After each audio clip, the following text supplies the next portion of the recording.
Hi friends, welcome to Vyoma academy. ఈరోజు మనం రానున్న ఆర్ఆర్బి ఎన్టీపీసీ ఎగ్జామ్ని దృష్టిలో ఉంచుకొని ఆ ప్రశ్నపత్రంలో కీలక పాత్ర పోషించే జనరల్ అవేర్నెస్ మరియు కరెంట్ అఫైర్స్, అసలు ఏ అంశాలపైన అభ్యర్థి ప్రత్యేక శ్రద్ధ చూపాలి, ఏ అంశాలను ఖచ్చితంగా చూసి ఎగ్జామ్కి వెళ్ళాలి, అలాంటి వాటిని ఈరోజు మనం ఈ క్లాస్లో చర్చిద్దాం.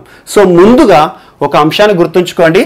స్టాక్ జీకే ఏదైతే ఉంటుందో, స్టాక్ జీకే మనకు కామన్గా అన్ని ఎగ్జామ్స్కి కామన్గా ఉంటాయి, అవి చేంజ్ అవ్వవు.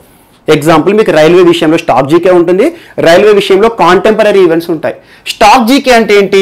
మీకు రైల్వేలకు సంబంధించి చరిత్ర, అసలు ఏ గవర్నర్ కాలంలో, ఏ గవర్నర్ జనరల్ కాలంలో భారతదేశంలో రైల్వే వ్యవస్థ ప్రారంభమైంది, మరియు ఎక్కడి నుండి ఎక్కడి వరకు ఫస్ట్ రైల్వే అనేది నడవడం జరిగింది, ఫస్ట్ ట్రైన్ అనేది, మరియు దాంతోపాటు భారతదేశంలో ఎన్ని రైల్వే జోన్స్ ఉన్నాయి, ఆ రైల్వే జోన్స్ యొక్క హెడ్ క్వార్టర్స్ ఎక్కడ ఉన్నాయి, south central railway head quarter ఎక్కడ ఉంటుంది, మరియు దాంతోపాటు రైల్వేలకు సంబంధించి విడి విభాగాలు ఏవైతే ఉంటాయో వాటికి సంబంధించి కోచ్ల మ్యానుఫ్యాక్చరింగ్ ఎక్కడ జరుగుతుంది, రైల్వే వీల్స్ మ్యానుఫ్యాక్చరింగ్ ఎక్కడ జరుగుతుంది, ఇవన్నీ కూడా స్టాక్ అంశాలు మనకు తెలుసు. అవన్నీ కూడా ఏ బుక్లో అయినా మీకు దొరుకుతాయి. సో ఇవి చాలా మందికి తెలుసు. సో వీటి చుట్టూ ప్రశ్నపత్రము ఎవరు వచ్చినా, ఏ ప్రశ్న వచ్చినా ఎవరైనా కూడా రాస్తారు. కానీ ఈ రైల్వేలో జరుగుతున్న వార్తల్లో నిలుస్తున్న అంశాలపైన ప్రత్యేక శ్రద్ధ చూపండి. ఇక్కడే డిఫరెన్స్ వస్తుంది. ఎందుకంటే స్టాక్ జీకేని నమ్ముకొని పోతే మరియు కరెంట్ ఈవెంట్స్ని మనం దీంతో లింక్ చేసుకుంటే రిజల్ట్ అనేది ప్రస్తుతం స్టాక్ జీకేతో పాటు ఇప్పుడు జరుగుతున్న అంశాలు రైల్వేలో ఏమేమి ఉన్నాయి, ఏం వార్తలు నిలుస్తున్నాయి, వాటి చుట్టే ప్రశ్నపత్రం తిరుగుతుంది. అదొక్కటి గుర్తుంచుకోండి. అండ్ అన్నింటికంటే most important basic point, first point, ఏ ఎగ్జామ్కి అయితే ప్రిపేర్ అవుతున్నామో ఆ ఎగ్జామ్కి సంబంధించి ఏదైనా చట్టం ఉందా, ఆ వ్యవస్థని నియంత్రించే చట్టాలు ఏమైనా ఉన్నాయా, అలాంటి అంశాలు బేసిక్గా చూడండి. ఎగ్జాంపుల్, ఇప్పుడు రైల్వే ఉంది. రైల్వేలకు సంబంధించి ఒక చట్టం తరచూ ఈ 2-3 రోజుల నుండి కూడా వార్త నిలిచింది. అదేంటంటే ఇండియన్ రైల్వేస్ యాక్ట్ 1989. ఈ ఇండియన్ రైల్వేస్ యాక్ట్ 1989 సెక్షన్ 144(2) అనేది రెగ్యులర్గా వార్తల్లో కనిపించింది. రైల్వేలో బెగ్గింగ్ వ్యవస్థకు సంబంధించి, సో దానికి సంబంధించి కేంద్ర ప్రభుత్వం ఇటీవల కొన్ని చర్చలు జరుపుతోంది. సో బెగ్గింగ్ వ్యవస్థను అనుమతించాలా, లేదా దీన్ని క్రిమినలైజ్ చేయాలా, డీక్రిమినలైజ్ చేయాలా అని చెప్పేసి, అది నేరమా నేరం కాదా అని చెప్పేసి. సో ఇలాంటి వార్తల్లో నిలుస్తున్న అంశాలను ఖచ్చితంగా మీరు రైల్వే ఎగ్జామ్కి వెళ్ళేమో చూడండి. అది బేసిక్ పాయింట్. ఎగ్జాంపుల్, మీరు ఆర్ఆర్బీకి ప్రిపేర్ అవుతున్నారు, రైల్వేకి సంబంధించిన చట్టాలు ఏమైనా వార్తలు నిలిస్తే, ఏమైనా సెక్షన్స్ వార్తలు నిలిచి చూడండి. అట్లా అని చెప్పేసి రైల్వే యాక్ట్ మొత్తం చదువుతాను, అందులో ఉన్న ప్రతి సెక్షన్ చదువుతాను, వర్కౌట్ అవ్వదు, అనవసరం. కానీ వార్తలు నిలుస్తున్న సెక్షన్ ఇప్పుడు చెప్పాను కదా, ఎగ్జాక్ట్లీ చూడండి. మీరు రానున్న ఎగ్జామ్లో ఈ సెక్షన్ గురించి ఖచ్చితంగా ఒక బిట్ పడుతుంది, ఇది ఒకటి ఖచ్చితంగా. సో దాంతోపాటు ప్రస్తుతం రైల్వేస్లో ఏ అంశాల వార్తల్లో ఉన్నాయి, రైల్వేస్లో కూడా కొన్ని విభాగాలుగా మీరు కొన్ని కేటగిరీ చేసుకోండి. ఎగ్జాంపుల్ చెప్తాను, రైల్వేలో పర్యావరణ సంబంధిత అంశాలు ఇటీవల తరచూ కనబడుతున్నాయి. పర్యావరణ సంబంధిత అంశాలు ఎందుకు? ఇటీవల రోరో ఎక్స్ప్రెస్ అనే ఒక ఎక్స్ప్రెస్, జస్ట్ గుర్తుంచుకోండి, ఇప్పుడు నేను చెప్పే టాపిక్స్ అన్ని కూడా ఇవన్నీ కరెంట్ అఫైర్స్ రిలేటెడ్, రైల్వేలకు సంబంధించి ఆల్మోస్ట్ 85 ఇష్యూస్ కేవలం ఈ 6 నెలల్లో రైల్వేస్లో జరిగినాయి. అంటే అర్థం చేసుకోండి, ఈ 6 నెలల్లో జరిగిన 85 ప్రశ్నలు ఏవైతే ఉంటాయో వీటి నుండే ప్రశ్నపత్రం డెఫినెట్లీ ఉంటుంది. సో ఇందులో పర్యావరణ సంబంధిత అంశాలు ఉన్నాయి. రోరో ఎక్స్ప్రెస్ అనేది ఇటీవల వార్తలు ఇచ్చింది. ఎక్కడి నుండి ఎక్కడికి ప్రారంభమైంది, ఏ రకంగా పర్యావరణంగా అది బాగా పనిచేస్తుంటే, పర్యావరణంగా కాలుష్య రహితంగా ఏ రకంగా ఇది వర్కౌట్ అవుతుంది, రోరో ఎక్స్ప్రెస్ యొక్క యాక్రోనిమ్ ఏంటి, ఎవరు ప్రారంభించారు, ఏ సెంట్రల్ రైల్వేలో ప్రారంభమైంది, సౌత్ సెంట్రల్ రైల్వేనా, నార్త్ సెంట్రల్ రైల్వేనా, లేకపోతే సెంట్రల్ రైల్వేనా, ఇలాంటి అంశాలు అడుగుతాడు. సో అలా రోరో ఎక్స్ప్రెస్ ఎగ్జాంపుల్. అండ్ ఇటీవల కాలంలో రైల్వే క్లీన్లీనెస్ వీక్ అనేది జరిగింది. రైల్వే క్లీన్లీనెస్ అంటే రైల్వేలకు కూడా శుభ్రత అనే అంశం ఆధారంగా, క్లీన్లీనెస్ అనే అంశం ఆధారంగా ప్రజలందరి మధ్యలో కూడా రైల్వేస్ని శుభ్రతరంగా ఉంచుకోవాలి, శుభ్రం చేయాలి అని చెప్పేసి రైల్వే ట్రాక్స్లోను, రైల్వే స్టేషన్లోను ఒక క్లీన్లీనెస్ వీక్ అనేది ఆగస్టు నెలలో వార్తకు వచ్చింది. సో ఇలాంటి అంశం కానివ్వండి. మరియు దాంతోపాటు ఇటీవల న్యాయస్థానాలు రైల్వేల విషయంలో ఏమైనా జోక్యం చేసుకుంటున్నాయా, ఇలాంటి అంశాలు. అండ్ గుర్తుంచుకోండి, దీనికోసం ఏదో సివిల్ స్థాయిలో చదవాల్సిన అవసరం లేదు. బేసిక్స్, ఇప్పుడు మీకు రోరో ఎక్స్ప్రెస్ ఎక్కడికి ప్రారంభమైంది సరిపోతుంది, ఏ రైల్వేలో ప్రారంభించారు, క్లీన్లీనెస్ వీక్ ఎప్పటి నుండి ఎప్పటి వరకు జరిగింది, ఎందుకోసం, సరిపోతుంది. అండ్ ఇటీవల కాలంలో సుప్రీంకోర్టు కూడా రైల్వేల విషయంలో కొన్ని అంశాలను ప్రస్తావించింది. ఢిల్లీకి సంబంధించి ఆల్మోస్ట్ 140 కిలోమీటర్స్ సంబంధించి రైల్వే విషయంలో, స్లమ్ ఏరియాస్ విషయంలో సుప్రీంకోర్టు కూడా జస్ట్ 1 వీక్ బ్యాక్ ఒక వ్యాఖ్య చేసింది. సో ఇలాంటివి పర్యావరణ సంబంధిత అంశాలు, మరియు ఇందులో మహిళా సంబంధిత అంశాలు కూడా ఉన్నాయి. మార్చి 8 అంతర్జాతీయ మహిళా దినోత్సవం రోజున రైల్వే వారు కూడా ఒక అవగాహన కార్యక్రమాన్ని చేపట్టారు. ఇలాంటి సోషల్ ఇష్యూ కానివ్వండి. అండ్ ఇంకొక సోషల్ ఇష్యూ ఉంటుంది, చైల్డ్ లేబర్ సిస్టమ్. ప్రస్తుతం మనం చూస్తున్నాం, ముఖ్యంగా కరోనా పరిస్థితుల కాలంలో ఆర్థిక వ్యవస్థ మొత్తం కూడా అస్తవ్యస్తం అయిపోయింది. ఇలాంటి పరిస్థితుల కాలంలో డబ్బు కోసము బాల కార్మిక వ్యవస్థ అనేది పెరుగుతుంది. చాలా మంది పేరెంట్స్కి ఈరోజు నిరుద్యోగులుగా మారారు కాబట్టి వారి పిల్లల విషయంలో, పోషణ విషయంలో బాల కార్మిక వ్యవస్థ వైపు మళ్ళీ పయనించే అవకాశాలు ఉన్నాయి. సో బాల కార్మిక వ్యవస్థను అరికట్టడానికి భారతదేశంలో ఏ రైల్వే పరిధిలో యూనిసెఫ్ సంయుక్తంగా బాల కార్మిక వ్యవస్థను నిర్మూలించడానికి ఆర్పిఎఫ్ అంటే మనకు రైల్వే ప్రొటెక్షన్ ఫోర్స్, రైల్వేలో రక్షణ బలగాలు. సో అలా రైల్వే ప్రొటెక్షన్ ఫోర్స్ వాళ్ళకి ఏ ప్రాంతంలో 5 రోజుల ట్రైనింగ్ ఇచ్చింది అంటారు. సో ఇలాంటి అంశాలను చూడండి. అలా ఆల్మోస్ట్ కేవలం మార్చి నుండి ఇప్పటి వరకే, మరి డిసెంబర్ వరకు ఎన్ని జరుగుతుందో తెలియదు, మార్చి నుండి ఇప్పటి వరకు ఆల్వేస్ మనకి రైల్వేలో ఒక 80 నుండి 85 ఇష్యూస్ ఎక్స్క్లూజివ్గా జరగడం జరిగింది. అది చూడండి, వాటిపైన ప్రత్యేక శ్రద్ధ చూడండి. సో పర్యావరణ సంబంధిత అంశాలుగా నేను కేటగరైజ్ చేశాను. అండ్ ఇంకొక అంశం, ఈ కరోనా పరిస్థితుల కాలంలో కూడా రైల్వేలో కొన్ని అంశాలు వార్తలు నిలిచినాయి. అదేంటంటే ఎగ్జాంపుల్, కరోనా విజృంభిస్తున్న సమయంలో దేశంలో ప్రవేశించినప్పుడు మన దగ్గర కరోనా వ్యాధిగ్రస్తులకి ట్రీట్మెంట్ ఇవ్వడానికి సరైన హాస్పిటల్ ఫెసిలిటీస్ కూడా లేవు. వెంటిలేటర్స్తో బాధపడ్డాం, ఎందుకంటే కరోనా బారిన పడ్డ వ్యక్తి చివరిగా శ్వాస సంబంధిత వ్యాధులతో మరణిస్తాడు. సో ఇలాంటి పరిస్థితుల్లో వెంటిలేటర్స్ అనేవి భారతదేశంలో చాలా వరకు స్కేర్సిటీ ఉంది, షార్టేజ్ ఉన్నాయి. సో ఇలాంటి పరిస్థితుల్లో అప్పటికప్పుడు కపుర్తల రైల్వే వారు, కపుర్తల అనగానే మీకు రైల్వే విడిభాగాలు ఏది తయారు చేస్తారో గుర్తుకు రావాలి. సో కపుర్తల వారు జీవన్ అనే ఒక వెంటిలేటర్ని తయారు చేస్తారు. అండ్ దాంతోపాటు గుర్తుంచుకోండి, హాస్పిటల్ సౌకర్యాలు లేవు కాబట్టి ఇప్పటికిప్పుడు పెద్ద పెద్ద హాస్పిటల్ మనం నిర్మించలేము కాబట్టి రైల్వే బోగీలే ఈరోజు మనకి ఐసోలేషన్ వార్డులుగా అయ్యాయి, isolation wards. So isolation wards సంబంధించి ఏ ప్రాంతంలో మొట్టమొదటి ఐసోలేషన్ సెంటర్ ఓపెన్ అయింది, రైల్వే ఐసోలేషన్, ఇలాంటి ప్రశ్నలు అడుగుతారు. మరియు దాంతోపాటు ఈరోజు రైల్వేలకు సంబంధించి శ్రామిక్ ఎక్స్ప్రెస్, కరోనా పరిస్థితుల కాలంలోనే ఇవన్నీ, శ్రామిక్ ఎక్స్ప్రెస్, కిసాన్ ట్రైన్ మహారాష్ట్ర ప్రాంతంలో ప్రారంభమైంది, తెలుగు రాష్ట్రాల్లో కూడా ఆంధ్రాలో రీసెంట్గా అనంతపురంలో ప్రారంభమైంది. కిసాన్ ట్రైన్ యొక్క ప్రత్యేకత ఏంటి, Annapurna express and restaurant on wheels, ఇలాంటి అంశాలన్నీ కూడా కాంటెంపరీగా ఈరోజు ఉన్నాయి. అండ్ ఇంకొక అంశం గుర్తుంచుకోండి, ఇటీవల కాంటాక్ట్లెస్ అనే అంశాలు తరచూ వార్తలు నిలుస్తున్నాయి. ఎవరైనా కూడా డైరెక్ట్ కాంటాక్ట్ అవ్వడానికి, డైరెక్ట్ ఒక పర్సన్ నుండి పర్సన్ కాంటాక్ట్ అనే అంశం ఈరోజు లేదు. అలాంటి పరిస్థితిలో కాంటాక్ట్లెస్ విధానంలో చాలా చర్యలు చేస్తున్నాం ఈ రోజున. అలాంటి కాంటాక్ట్లెస్ విధానం కోసము రైల్వేస్ ప్రవేశపెట్టిన కెప్టెన్ అర్జున్ ఏ రైల్వే వారు ప్రవేశపెట్టారు, ఎందుకోసము? మరియు రక్షక్ పేరుతో ఒక రోబో, కెప్టెన్ అర్జున్ మరియు రక్షకి రెండు కూడా రోబోస్ ఈరోజు. సో వీటి యొక్క ఉపయోగం ఏంటి? మరియు దాంతోపాటు ఈరోజు రైల్వేలకు సంబంధించి యూవీ బ్యాగేజ్ బాత్ అంటే ఏంటి, రైల్వేలు ప్రవేశపెట్టిన contactless check in master app యొక్క స్పెషాలిటీ ఏంటి, OHM యాప్ యొక్క స్పెషాలిటీ ఏంటి? సో ఇలాంటి అంశాలు కరోనా పరిస్థితుల కాలంలో చాలా ఉన్నాయి. సో ఇవన్నీ కూడా రీసెంట్గా మార్చి నుండి ఇప్పటి వరకు జరిగిన అంశాలు. సో వీటితో పాటు చాలా అంశాలపైన అభ్యర్థులు ఖచ్చితంగా శ్రద్ధ చూపించండి, ఎందుకంటే వీటి నుండి డెఫినెట్లీ వీటి నుండి ఒక 2 నుండి 3 ప్రశ్నలు పడతాయి. అండ్ రైల్వే సంబంధిత అంశాలపైన ప్రత్యేక శ్రద్ధ చూపు అనేది ఎగ్జామ్కి వెళ్ళకండి, అదొక ఫస్ట్ పాయింట్. అండ్ ఇంకొకటి, ఇటీవల కాలంలో రైల్వేస్లో కూడా సూపర్లేటివ్స్ అంటే ఏంటి, అత్యున్నతమైన అంశాలు. ఇటీవల చూడండి, ప్రపంచంలోనే అత్యంత పెద్ద పైర్ బ్రిడ్జ్ అంటారు, పైర్ బ్రిడ్జ్ కూడా ఇండియాలోనే ఏర్పాటు చేయడం జరిగింది. అంటే అత్యంత ఎత్తైన పైర్ బ్రిడ్జ్ అంటే ఏంటి, ఏ ప్రాంతంలో ఏర్పాటైంది, ఏ నది పైన ఏర్పాటైంది, ఇలాంటి అంశాలు. మరియు ప్రపంచంలో అత్యంత పొడవైన బ్రిడ్జ్ కూడా మన భారతదేశంలోనే ఏర్పాటైంది. అత్యంత పొడవైన బ్రిడ్జ్ భారతదేశంలో ఇటీవల కాలంలో ఎక్కడ ఏర్పాటు చేయబడింది, ఇలాంటి అంశాలు. అండ్ అంజీకార్ బ్రిడ్జ్ అనేది ఎందుకు ఇంపార్టెన్స్, ఇలాంటి అంశాలు. మరి గుర్తుంచుకోండి, శేష్నాగ్ ఎక్స్ప్రెస్ ఇటీవల వార్తలు నిలుస్తుంది. శేష్నాగ్ ఎక్స్ప్రెస్ యొక్క స్పెషాలిటీ ఏంటి, సూపర్ అనకొండా అంటే ఏంటి, ప్రపంచంలో అత్యంత పొడవైన రైల్వే వ్యాగన్ని నడిపి కూడా మన భారత రైల్వేలు చరిత్ర సృష్టించాయి. అంటే ఇప్పటి వరకు రైల్వే కంటైనర్స్ ఉంటాయి కదా, ఆ రైల్వే కంటైనర్స్ ఏవైతే ఉంటాయో ఉండాల్సిన హైట్ కంటే కూడా డబుల్ డెక్కర్ అంటారు మనం, డబుల్ డెక్కర్ గూడ్స్ రైలు నడిపి కూడా ప్రపంచంలో భారతదేశం మొట్టమొదటి దేశంగా చరిత్ర సృష్టించింది, అది కూడా జస్ట్ 2 months బ్యాకే. సో ఇలాంటి అంశాలపైన ప్రత్యేక శ్రద్ధ చూపండి. అండ్ దాంతోపాటు అత్యంత పొడవైన రైలు, దాదాపు ఒక 100కు పైగా బోగీలను ఏకం చేసి ఒకే గూడ్స్ ట్రైన్ గా కలిపారు. సో అలాంటి గూడ్స్ ట్రైన్ ఎక్కడెక్కడ నుండి ప్రారంభమైంది, అలా ప్రపంచంలోని అతి పొడవైన గూడ్స్ ట్రైన్ నడిపి కూడా భారతదేశం ఈరోజు చరిత్రకి ఎక్కింది భారతీయ రైల్వేలు.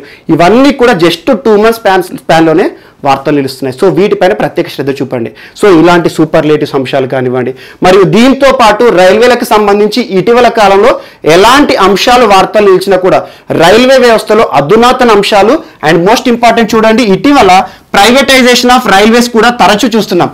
ప్రైవేటైజేషన్ అంటే ఏంటి, ప్రైవేటైజేషన్ విషయంలో భారతదేశం ఏ సంవత్సరం వరకు టార్గెట్ పెట్టుకుంది, ఈశాన్య రాష్ట్రాలకు రైల్వే వ్యవస్థ కానివ్వండి, ఈశాన్య రాష్ట్రాల రాజధానులను కలిపే రైల్వే వ్యవస్థకు ఏ సంవత్సరం వరకు ఏ ప్రాంతాలకి రైల్వే లైన్ పూర్తి చేయాలని. అండ్ గుర్తుంచుకోండి, రైల్వేలో కూడా వరల్డ్ హెరిటేజ్ సైట్స్ ఉంటాయి. సో రైల్వేలో వరల్డ్ హెరిటేజ్ సైట్ ఏ ప్రాంతంలో గుర్తించబడింది, ఇలాంటి అంశాలపైన ప్రత్యేకంగా చూడండి. అలా ఈ మెయిన్గా చెప్పాలంటే కరోనా పరిస్థితుల కాలంలో రైల్వేస్ యొక్క పాత్ర ఎంత పొగిడినా తక్కువే. ఎందుకంటే ప్రస్తుతం మనకు హాస్పిటల్గా పనిచేశాయి. శ్రామిక్ ఎక్స్ప్రెస్ల పేరుతో May 1న ప్రారంభమై ఈ వలస కార్మికులను స్వస్థలాలకు పంపడానికి పనిచేశాయి. సో రైల్వేలు జీవన్ అనే వెంటిలేటర్, ఈరోజు మనకు ఆక్సిజన్ సరఫరా చేసే వెంటిలేటర్ కూడా ఇచ్చాయి. సో ఈ కరోనా పరిస్థితుల కాలంలో మనకి DRDO రైల్వేస్ చేసిన పాత్ర ఎప్పటికైనా రానున్న ఎగ్జామ్లో అడుగుతారు. సో అలాంటి రైల్వే అంశాలు ఆల్మోస్ట్ 85 ఇష్యూస్ ఉంటాయి. ఇవన్నీ కూడా మనం వీడియో రూపంలో మనం ఇవ్వడం జరుగుతుంది. సో అలాంటి అంశాలను ఫస్ట్ ప్రిఫరెన్స్ ఇవ్వండి. అండ్ దీంతో పాటు స్టాఫ్ జీకే ఏవైతే ఉంటుందో రైల్వేలకు సంబంధించి ఏ జోన్ హెడ్ క్వార్టర్ ఏంటి, ఎన్ని ఉన్నాయి, ఇలాంటి అంశాలన్నీ కూడా మీకు ఆల్రెడీ చిన్నప్పటి నుంచి చదువుతూ ఉంటారు. వాటిపైన ఒక్కసారి చూడండి. అండ్ ఇటీవల కాలంలో వివేక్ ఎక్స్ప్రెస్ కూడా వార్తలు నిలిచింది. ఎందుకో చూడండి. ఎందుకంటే వివేక్ ఎక్స్ప్రెస్ అనేది భారతదేశంలో సుదూరం ప్రయాణించే ఒక ట్రైన్. సో అత్యంత దూరం ప్రయాణించే ట్రైన్ కన్యాకుమారి నుండి డిబ్రూగఢ్ వరకు. సో దీని యొక్క స్పెషాలిటీ అని ఎందుకు వార్తలు నిలిచింది. ఇలాంటివి బేసిక్గా సింగిల్ మార్కులు అడుగుతారు, ఫ్యాక్ట్ బేస్డ్ క్వశ్చన్స్. ఎందుకంటే మనకు సివిల్స్ లాగా గ్రూప్స్ లాగా అనాలిసిస్ ఓరియంటెడ్ క్వశ్చన్స్ అడగడు, జస్ట్ టు ద ఫ్యాక్ట్ అడుగుతాడు. ఎక్కడ, ఏంటి, ఎలా, ఇలాంటి అంశాలు చూస్తారు అంతే. అండ్ దీంతో పాటు ప్రస్తుతం రానున్న పోటీ పరీక్షల్లో ఏదైనా కూడా గుర్తుంచుకోండి, కరోనా నెక్స్ట్ 2 to 3 years ఏ ఎగ్జామ్లో అయినా కూడా కరోనా అనేది ఫస్ట్ ప్రిఫరెన్స్ ఇవ్వండి అన్నిటికంటే ముందు. సో కరోనాని ఇప్పుడు మన రైల్వేలకు కూడా లింక్ చేయండి. శ్రామిక్ ఎక్స్ప్రెస్ కరోనా కాలంలో కెప్టెన్ అర్జున్ యొక్క రోల్ ఏంటి, మెడ్ బాట్ అంటే ఏంటి, రైల్ బాట్ అంటే ఏంటి, ఇలాంటి అంశాలు చూడండి. సో ఇవన్నీ కూడా రైల్వేకి సంబంధించి మరియు కరోనాకి సంబంధించి కూడా మనం ఎక్స్క్లూజివ్గా వీడియోలు చేయడం జరిగింది. అవన్నీ కూడా మన ప్యాకేజ్లో ఉన్నాయి, ఒకసారి చూడండి. అండ్ నెక్స్ట్ ఇక మనకు జనరల్ అవేర్నెస్ విషయానికి వస్తే, జనరల్ అవేర్నెస్లో మనకి అన్ని సబ్జెక్ట్స్ ఉన్నాయి చూడండి. ఎగ్జాంపుల్ కాన్స్టిట్యూషన్, ఇండియన్ పాలిటీ ఉంది. ఇండియన్ పాలిటీ మొత్తం చదవాలా ఈ రైల్వే ఎగ్జామ్ కోసం అని చాలా మందికి డౌట్ రావచ్చు. సో ఇండియన్ పాలిటీలో కూడా చూడండి, రెగ్యులర్గా మనకు వార్తల్లో కనబడుతున్న కొన్ని ఆర్టికల్స్ ఉన్నాయి. పార్లమెంట్ వ్యవస్థ కనబడుతుంది, లోక్సభ కనబడుతుంది. ఇటీవల కాలంలో డిప్యూటీ చైర్మన్ పదవి వార్తలు నిలిచింది. అలా ఎవరైతే వార్తలు నిలుస్తారో, ఎగ్జాంపుల్ ఇటీవల కాలంలో డిప్యూటీ స్పీకర్ వార్తలు నిలిచారు, తనకు సంబంధించిన నిబంధన ఉందా రాజ్యాంగంలో. సో ఇలాంటి అంశాల చుట్టూ తిరుగుతాయి. అండ్ గుర్తుంచుకోండి, కొన్ని చట్టాలు చూసుకోండి. ఎగ్జాంపుల్ ఎపిడమిక్ డిసీజెస్ యాక్ట్ 1897 ఒక చారిత్రక చట్టం, బ్రిటిష్ కాలం నాటి చట్టం. బాంబే ప్రావిన్స్ లో బ్యూబోనిక్ ప్లేగ్ కోసం ప్రయోగించబడే చట్టం మళ్ళీ వార్తలకు వచ్చింది. ఇలాంటి చట్టాన్ని చూసుకోండి. And essential commodities act 1955, essential commodities act 1955 ఇది చూసుకోండి. ఎందుకంటే ఇటువంటి తరచూ వార్తలు నిలుస్తున్నాయి.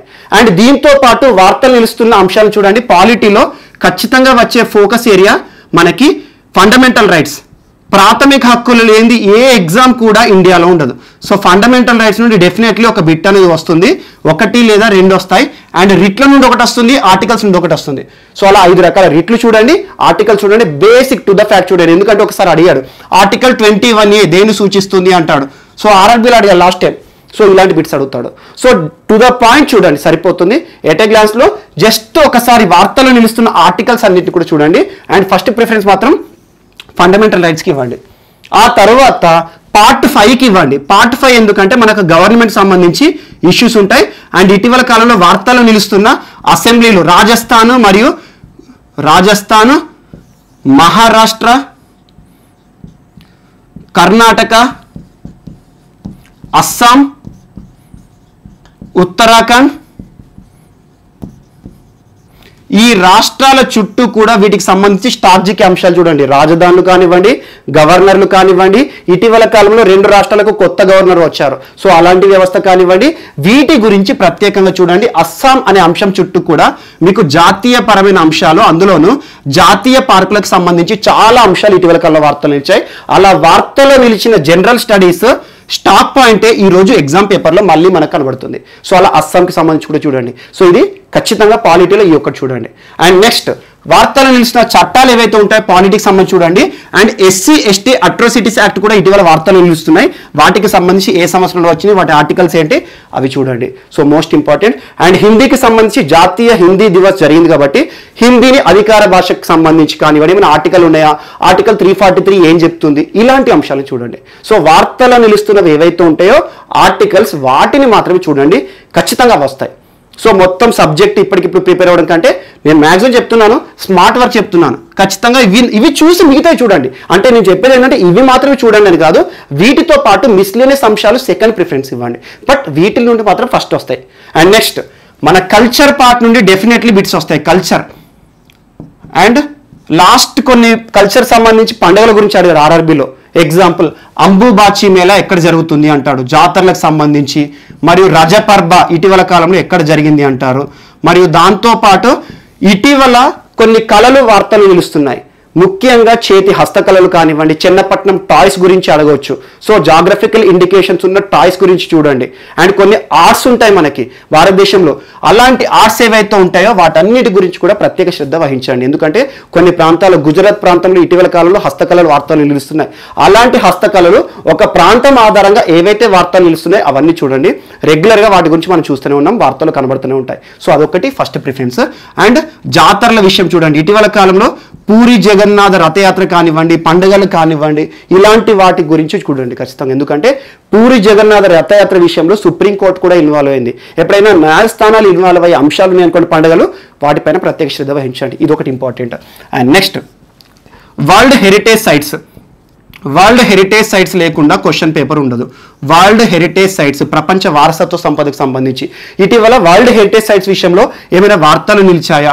ఈ వరల్డ్ హెరిటేజ్ సైట్స్ ప్రస్తుతం ఏవైతే ఉన్నాయో వాటి చుట్టూ ఖచ్చితంగా ఒక బిట్టు పడుతుంది. డెఫినెట్లీ హిస్టరీ పార్ట్ నుండి కనబడుతుంది. అండ్ హిస్టరీలో కూడా కొన్ని వార్తలు నిలుస్తున్నాయి. ఇటీవల కాలంలో కొన్ని ఇన్స్క్రిప్షన్స్, శాసనాలు బయటకు వస్తున్నాయి. ఏ ప్రాంతాల్లో కనబడ్డాయి? ఎగ్జాంపుల్ ఇటీవల మహానది ఒడ్డున ఒక చారిత్రక దేవాలయం బయటపడింది. సో ఇలాంటి బిట్టు అడుగుతారు, అది ఏ కాలం నాటిది అంటారు. అండ్ ఇటీవల కాలంలో కళింగ ఆర్కిటెక్చర్ వార్తలు నిలిచింది. కళింగ ఆర్కిటెక్చర్ విషయంలో అసలు ఏ దేవాలయం, భువనేశ్వర్ సంబంధించి ఎందుకు వార్తలు నిలిచింది, ఇలాంటి వాటిపైన హిస్టరీ నుండి ఏవైతే ప్రొజెక్ట్ అవుతున్నాయో వాటిని ప్రత్యేక శ్రద్ధ వహించండి, ఖచ్చితంగా వస్తాయి. అండ్ ఇంకోటి గుర్తుంచుకోండి, మనకి మెడివల్లో ముఘల్కి సంబంధించి తరచూ బిట్స్ పడుతున్నాయి. ముఘల్ సామ్రాజ్యం సంబంధించి ముఘల్ ఫౌండర్ ఎవరని లాస్ట్ టైం పడింది. సో అలా ముఘల్కి సంబంధించి, మొఘల్ వంశం సంబంధించి చూడండి, డెఫినెట్లీ వస్తాయి. అండ్ మనకి ఏన్షియంట్ హిస్టరీకి వచ్చేసేసి Indus valley and Aryan civilization నుండి బాగా బిట్స్ పడుతున్నాయి. ఇవి మెయిన్ ఫోకస్ ఏరియాస్. అండ్ ఖచ్చితంగా చూడాల్సింది freedom movement, India's independence movement. మనకు ఫ్రీడమ్ మూమెంట్, స్వాతంత్రోద్యమం ఏదైతే ఉంటుందో ఫ్రీడమ్ మూమెంట్ పైన ప్రత్యేక శ్రద్ధ చూడండి. ఆ సంస్కరణోద్యమాలు ఎవరెవరు ఏ పిలుపునిచ్చారు. సో ఎగ్జాంపుల్ భగత్ సింగ్ ఏమని పిలుపునిచ్చారు, సుభాష్ చంద్రబోస్ ఏమని పిలుపునిచ్చారు, బాల గంగాధర్ తిలక్ ఏమని పిలుపునిచ్చారు. సో ఇలాంటి అంశాలు అండ్ గుర్తుంచుకోండి, ఖచ్చితంగా మనకు ఫ్రీడమ్ మూమెంట్ నుండి డెఫినెట్లీ బిట్ వస్తాయి. స్వాతంత్రోద్యమం నుండి గాంధీజీ పాత్ర గురించి కానివ్వండి, అలా descriptive Rao, direct to the fact ఇస్తాడు. అండ్ మోపిల్లా తిరుగుబాటు, చరిత్రలో ఉన్న ఏవైతే తిరుగుబాట్లు ఉన్నాయో మోపిల్లా తిరుగుబాట్లకు సంబంధించి ఇటీవల తరచూ వార్తాపత్రికలు అవుతున్నాయి. చరిత్రయే జరిగినాయి కానీ ఈ రోజు వార్తలు అవుతున్నాయి. ఇలాంటి వార్తలు నిలిచిన అంశాలు ఏమైనా ఉంటే వాటిని ఎక్స్క్లూజివ్గా హైలైట్ చేయండి. వాటిని మనకు హిస్టరీ పార్ట్లో అడుగుతాడు, మోస్ట్ ఇంపార్టెంట్. అండ్ నెక్స్ట్ ఇక మీకు సైన్స్ పార్ట్ అంటే సార్ చెప్తారు. అండ్ ఇంకొక విషయం ఏంటంటే సైన్స్ అండ్ టెక్నాలజీ, అవన్నీ కూడా మీరు ప్రస్తుతం వార్తలు నిలిచినాయి చూడండి. న్యూక్లియర్ పవర్ ప్లాంట్స్ కానివ్వండి, ఇలాంటి అంశాలను చూడండి. అండ్ నెక్స్ట్ జాగ్రఫీ విషయాలు, ఇందాక నేను చెప్పిన ప్రాంతాలు ఏవైతే ఉన్నాయో వాటిపైన ఎక్స్క్లూజివ్గా ఫోకస్ చేయండి. జాగ్రఫీ కొన్ని రాష్ట్రాలు అని చెప్పాను కదా, వాటి రాజధానుల విషయమే కానివ్వండి. అండ్ సూపర్ లేటెస్ట్ విషయంలో అడుగుతున్నాడు. ఇటీవల కాలంలో వార్తలు నిలుస్తున్న వాల్కనోస్. అండ్ ఇంకోటి గుర్తుంచుకోండి, ఇటీవల మన భారతదేశానికి సంబంధించి అండమాన్ నికోబార్, లక్షద్వీపుల గురించి ఖచ్చితంగా అడుగుతారు. ఈ రెండు కూడా మనకి వార్తలు నిలిచినాయి, అండమాన్ నికోబార్, లక్షద్వీపులు. ఎందుకంటే లక్షద్వీపులో కొన్ని దీవులు, ఎగ్జాంపుల్ అగత్తి దీవులు వార్తలు నిలుస్తున్నాయి. అగత్తి దీవులకు సంబంధించి బిట్ అడుగుతాడు. అండ్ ఇంకొకటి ఏంటంటే అండమాన్ నికోబార్ సంబంధించి ఇటీవల ఆప్టికల్ ఫైబర్ నెట్వర్క్ అనేది వేసింది భారత ప్రభుత్వం, అలాంటి వాటి గురించి అడుగుతాడు. అండ్ వీటి గురించి అడగకపోయినా కూడా ఈ ప్రాంతం అనేది ఇప్పుడు ఎక్స్పోజ్ అయింది కాబట్టి అండమాన్ నికోబార్లో ఏ రకమైన దీవులు ఉంటాయి, రాజధాని ఏంటి, అక్కడ ఉండే ఎయిర్పోర్ట్ ఏంటి, సో దానికి సంబంధించిన చరిత్ర చూసుకోండి. అండ్ లక్షద్వీపులకు సంబంధించి జాగ్రఫీ ఇష్యూస్ చూసుకోండి. సో జాగ్రఫీ పార్ట్లో ఈ నేను చెప్పిన ఏరియాస్ ఏవైతే ఉన్నాయో వాటి గురించి అడుగుతారు. అండ్ ఇటీవల కాలంలో వివాదాస్పదమవుతున్న ప్రాజెక్ట్స్ ఏవైతే ఉంటాయో, వివాదాస్పదమవుతున్న నదులు ఏవైతే ఉంటాయో నదీ వ్యవస్థ గురించి కూడా క్వశ్చన్స్ అడుగుతాడు. ఇది ఒకటి ఇంపార్టెంట్. సో వీటి నుండి బిట్స్ అడుగుతున్నాడు. అండ్ ఇంకొకటి ఇక ఎకానమీ పార్ట్ వచ్చేసి మీకు మోస్ట్ ఇంపార్టెంట్ నాబార్డ్ గురించి రెగ్యులర్గా బిట్స్ అడుగుతున్నాడు. నాబార్డ్ సో 1982 శివరామన్ కమిటీ సిఫార్సుల మేరకు నాబార్డ్ కానివ్వండి, మరియు బ్యాంకింగ్ వ్యవస్థకి సంబంధించి ఇటీవల నాన్ పర్ఫార్మింగ్ అసెట్స్ అండ్ ఇటీవల కాలంలో జీడిపి సంబంధిత అంశాలు, ప్రస్తుతం జీడిపి క్వార్టర్లో ఎంత వచ్చింది, ఇలాంటి బిట్స్ అడుగుతున్నాడు. సో వీటికి సంబంధించి బేసిక్స్ అడుగుతాడు. ఇప్పటి వరకు చరిత్రలో లీస్ట్ జీడిపి ఎప్పుడు నమోదైంది, హైయెస్ట్ జీడిపి ఎప్పుడు నమోదైంది, ఏ పంచవర్ష ప్రణాళికలో లీస్ట్, ఏ పంచవర్ష ప్రణాళికలో హైయెస్ట్, వీటి గురించి చూసుకోండి. అండ్ ఎకానమీ పార్ట్లో కొన్ని ప్రోగ్రామ్స్ గురించి అడుగుతాడు. అండ్ ఎకానమీలో మోస్ట్ ఇంపార్టెంట్ ఆత్మనిర్భర్ భారత్ అభియాన్ గురించి, ఆత్మనిర్భర్ భారత్ అభియాన్ ఈ అంశం గురించి ప్రత్యేక శ్రద్ధ వహించండి. ఆత్మనిర్భర్ భారత్ అభియాన్ దాదాపు దెబ్బతిన్న ఆర్థిక వ్యవస్థను గాడిన పెట్టడానికి 20 లక్షల కోట్లను కేంద్ర ప్రభుత్వం విడుదల చేసింది. అందులో ఎంఎస్ఎంలకు ఎంత కేటాయించింది ఆ ఫిగర్స్ చూసుకోండి సరిపోతుంది. అండ్ దీంతో పాటు నేషనల్ బడ్జెట్ ఏదైతే ఉంటుందో జాతీయ బడ్జెట్ మరియు ఎకనామిక్ సర్వే నుండి కొన్ని అంశాలు, అవి కూడా చెప్తున్నాను, కొన్ని అని చెప్తున్నాను, ఏవైతే టు ద ఫ్యాక్ట్ ఉంటాయో అవి చూసుకోండి సరిపోతుంది. ఎందుకంటే మనకి ఇక్కడ అంత అనాలిసిస్ ఓరియంటెడ్లో బిట్స్ రావు. సో ఏది ఉన్నా కూడా టు ద ఫ్యాక్ట్ చదవండి సరిపోతుంది. సో ఈ రకంగా ఎకానమీ పార్ట్ నుండి ఎక్కువ ఫోకస్ చేయండి. అండ్ నీతి ఆయోగ్ సంబంధించి ఇటీవల చాలా కార్యక్రమాలతో వార్తలు నిలుస్తుంది. నీతి ఆయోగ్ సంబంధించి కూడా ఇటీవల చూడండి, అటల్ ఇన్నోవేషన్ మిషన్ దేనికి సంబంధించింది, ఇలాంటి అంశాలు. అండ్ ఇటీవల కాలంలో నీతి ఆయోగ్ పేదరిక సూచికి సంబంధించి కొన్ని ప్రస్తావనలు చేసింది. అండ్ ఇంకోటి గుర్తుంచుకోండి, అన్ని ఎగ్జామ్స్లో కూడా ఖచ్చితంగా వచ్చే బిట్ ఏంటంటే ఇండెక్స్లు. ఈరోజు చాలా ఇండెక్స్లు ఎకానమీ రిలేటెడ్ ఉన్నాయి. మనకి హ్యూమన్ డెవలప్మెంట్ ఇండెక్స్ గురించి డెఫినెట్లీ బిట్ అడుగుతాడు. ఎవరిస్తారు, ఏ సంవత్సరం ఇస్తున్నారు, హెచ్డిఎన్ ఎవరు రూపొందించారు, భారతీయుని పాత్ర ఏంటి, పాకిస్తాన్ అతని యొక్క పాత్ర ఏంటి, ఇలాంటి అడుగుతాడు. అండ్ హెచ్డిఏలో ప్రస్తుత భారతదేశ స్థానం ఎంత. అండ్ దీంతో పాటు కొన్ని ఇండెక్సెస్ ఉంటాయి. Global terrorism index, press freedom index and ఇటీవల కాలంలో స్టార్టప్ ర్యాంకింగ్స్. అండ్ అన్నిటికంటే మోస్ట్ ఇంపార్టెంట్ స్వచ్ఛ సర్వేక్షణ్ సర్వే ర్యాంకింగ్స్ వచ్చాయి కదా, ఆ స్వచ్ఛ సర్వేక్షణ్ సర్వే ఏవైతే ఉంటాయో జాతీయ పరంగా ఇంపార్టెంట్ ఇష్యూస్ని చూడండి. ఎవరు ఇచ్చారు, ఎన్ని ప్రాంతాల్లో సర్వే చేశారు. అండ్ ఈసారి జరిగిన స్వచ్ఛ సర్వేక్షణ్ సర్వే 4th సర్వే ఏదైతే ఉందో అందులో పేపర్లెస్ అంటే ఏంటంటే టోటల్ కూడా డిజిటల్ విధానంలో సర్వే చేయడం జరిగింది. ఇలాంటి అంశాలకు ప్రత్యేక శ్రద్ధ వహించండి. సో ఈ రకంగా ఇండెక్స్లు ఏవైతే ఉన్నాయో వీటి గురించి చూడండి.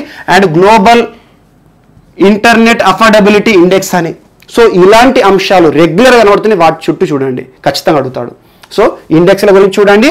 అండ్ ఆత్మనిర్భర్ భారత్ అభియాన్ జీడిపికి సంబంధించి సూపర్లేటివ్స్ ఇప్పటివరకు ఏమైనా కనబడ్డాయా, లేకపోతే ఇప్పటివరకు లీస్ట్ ఏంటి అవి చూడండి.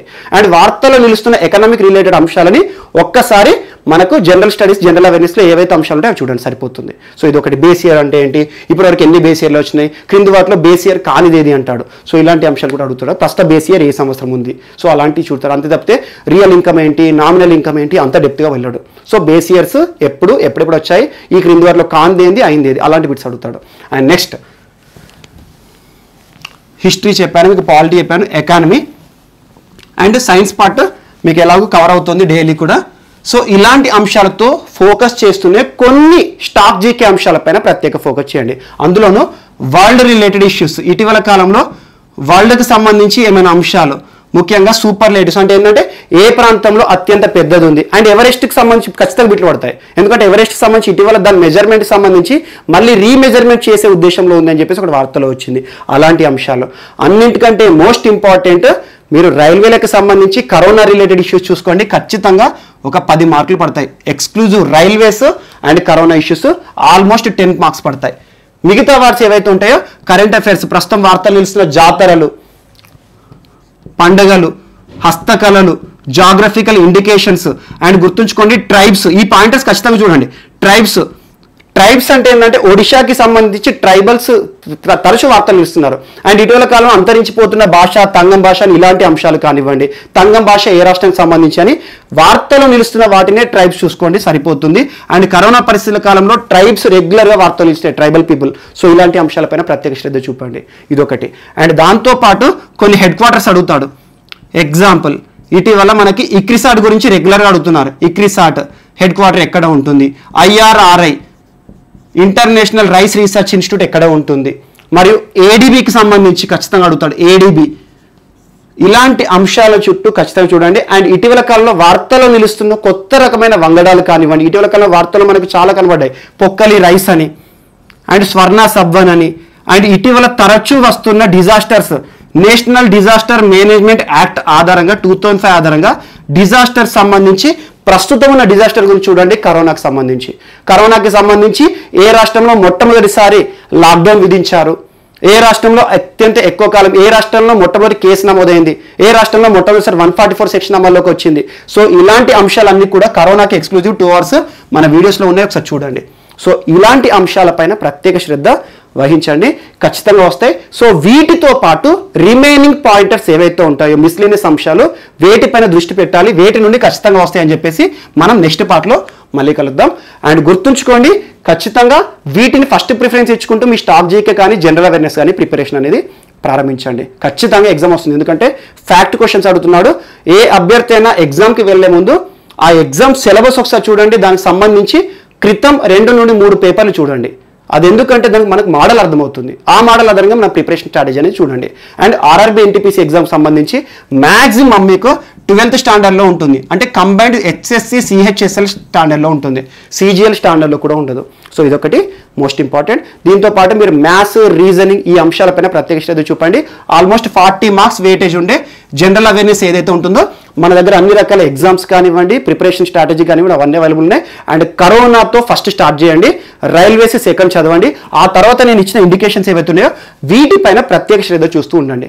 సో అలా రైల్వేలకు సంబంధించి మార్చ్ నుండి ఇప్పటి వరకు ఆల్మోస్ట్ 80 ఇష్యూస్ ఏవైతే ఉన్నాయో వాటిపైన ప్రత్యేక శ్రద్ధ చూపండి. సో ఇదొకటి మనకు ఈరోజు. సో మిగతా అంశాలు ఏవైతే ఉంటాయో వాటితో మనం నెక్స్ట్ క్లాస్లో ఏ అంశాలపైన ఫోకస్ చేద్దాం అనేది మనం నెక్స్ట్ వీడియోలో కలుద్దాం. Thank you.